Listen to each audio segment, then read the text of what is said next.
What's going on, everyone? It's Mike, it's John back again. This is your match preview. It's Everton taking on Manchester United at Old Trafford. A game that,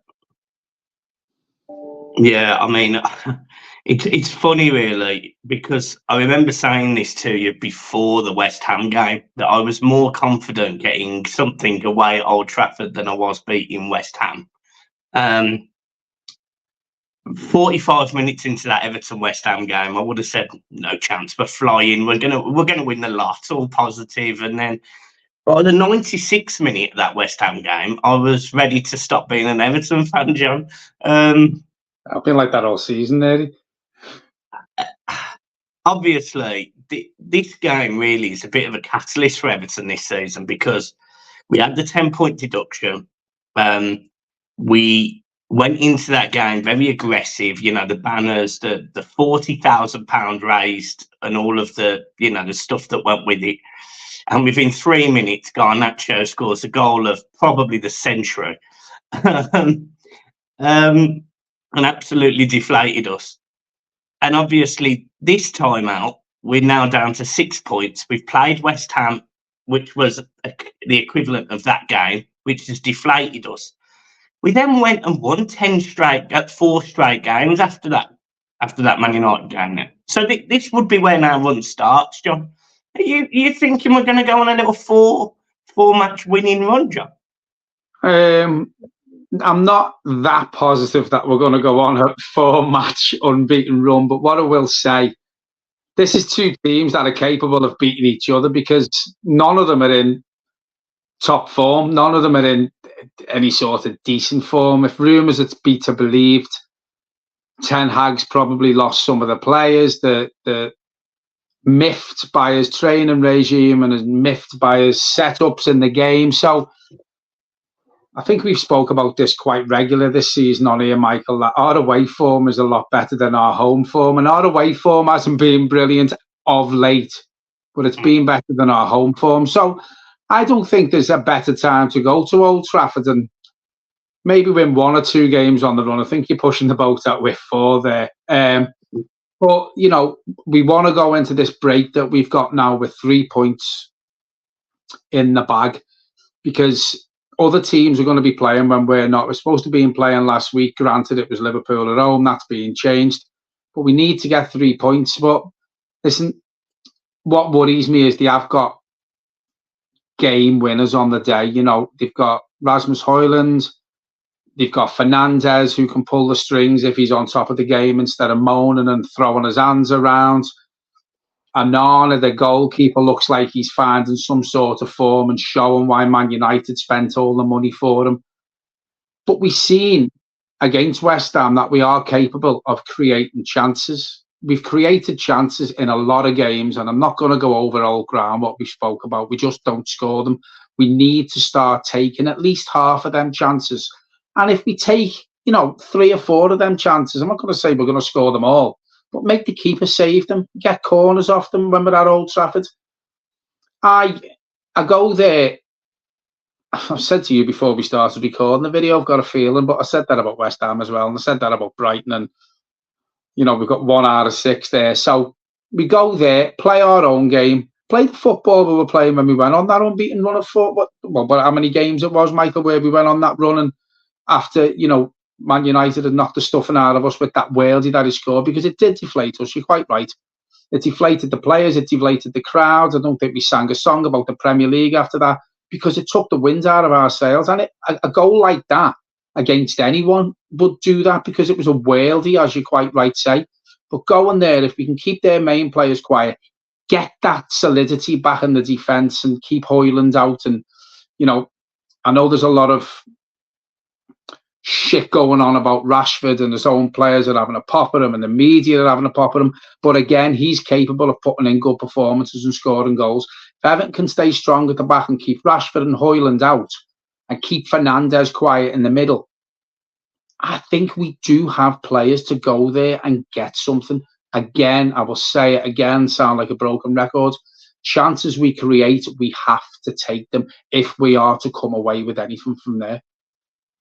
Yeah, you're spot on. So, look, looking at Manchester United's home record, They're 10th in the league for home form.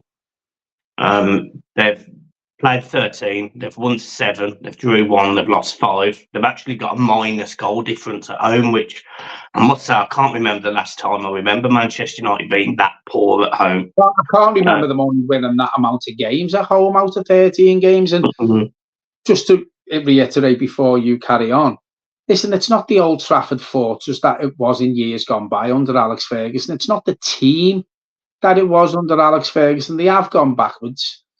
The hot and cold, they found a bit of form, and it was all over the media and social media and Sky News, Sports News, that is the United team turning the corner now, and they seem to have gone back round that corner again. So you don't know what you get. But again, sorry for interrupting. There's not a better time, I don't think, to go there with the home form.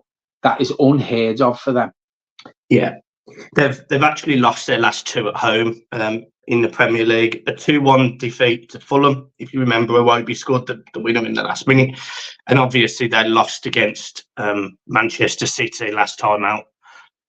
So look, this Manchester United team, as you say, is there to be got at. And look, Everton's away form, as you and we all know, is actually pretty decent. I mean, don't get me wrong, it's not brilliant, but it's by no means horrendous.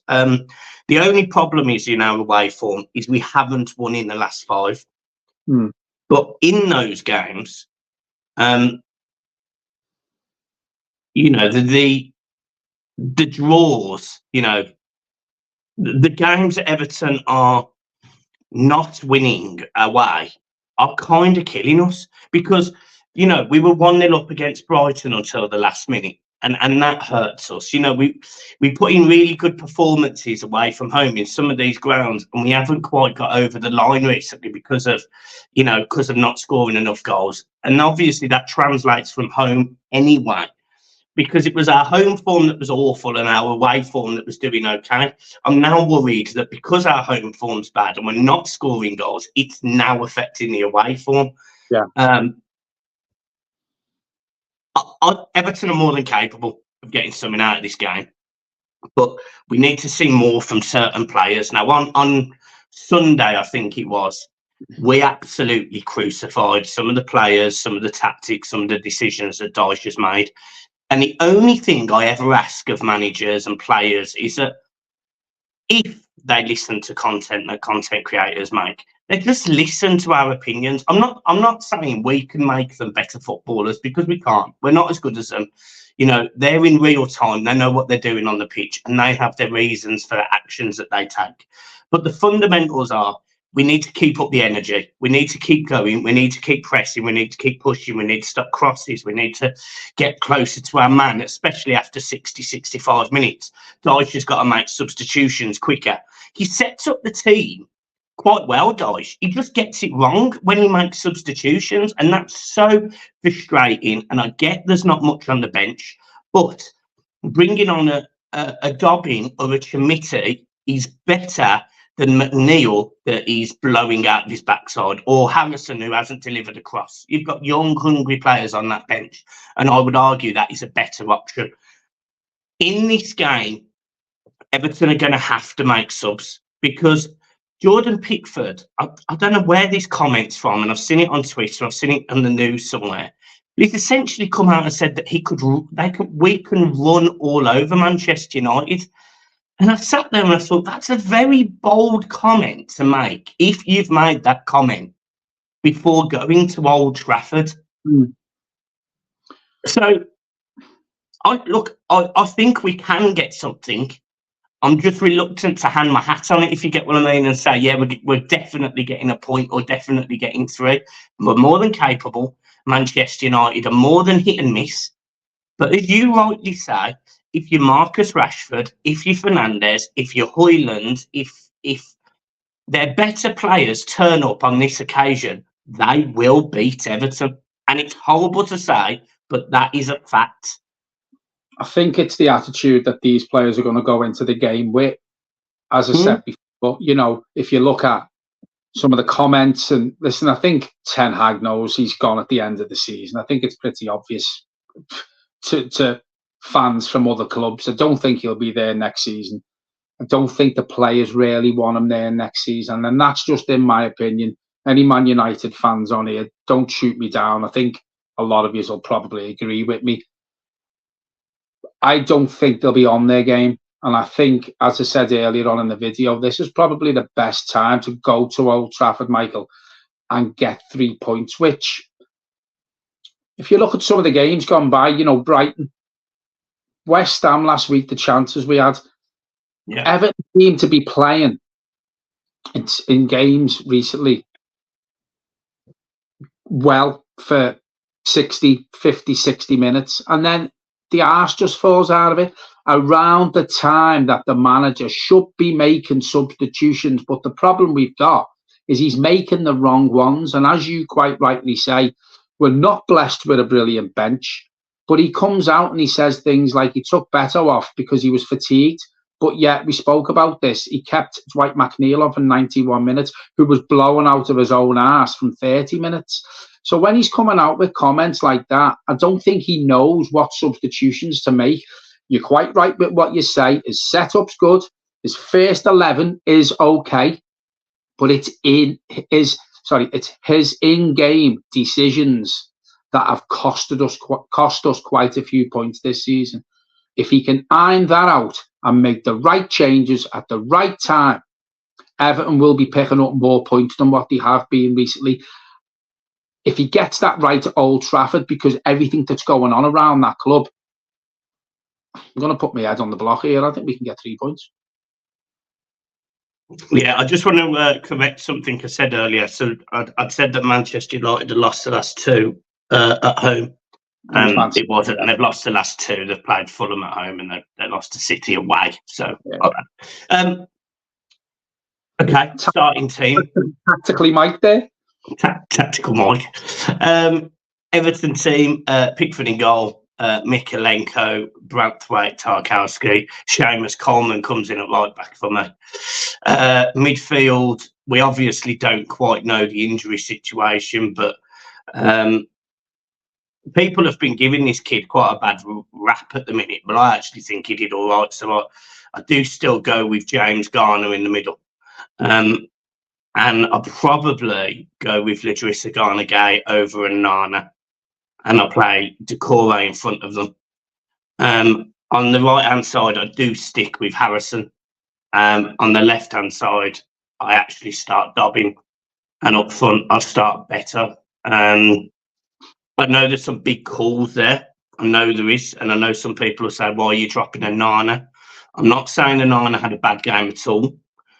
But what Onana does occasionally do is the situation gets to him and it gets in his head and he does things that you don't need to do. It's almost like he almost tries to show off, and it's not a dig at him. He's trying to express himself. But in this game, where we need it to be nitty and gritty, aggressive, I just think James Garner and Ladrissa Gana-Gay are the better options for my idea.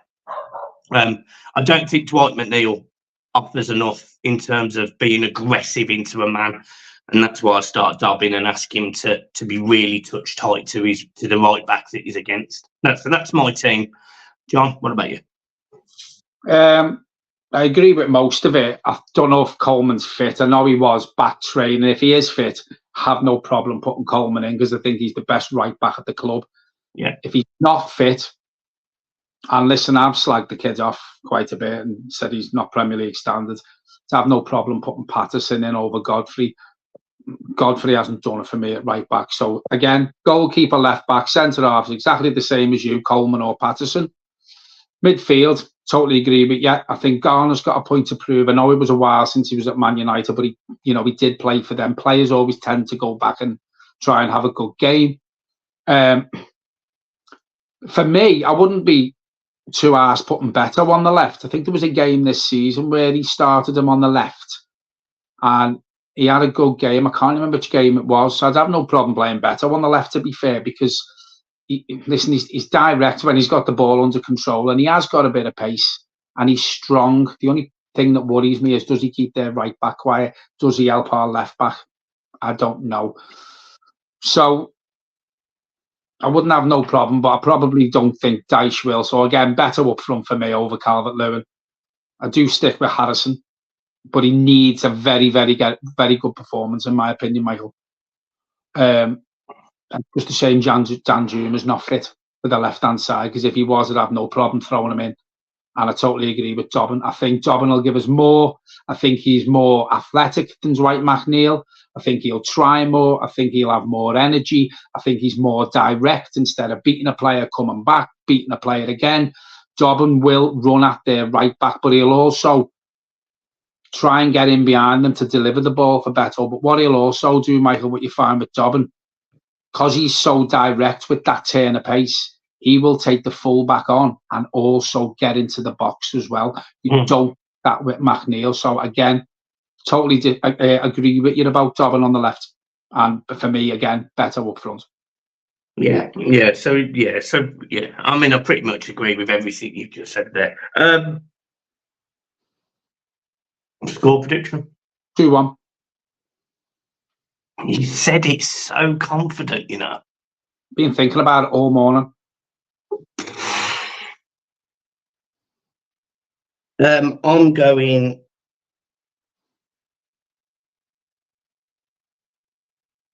1-0 Man United.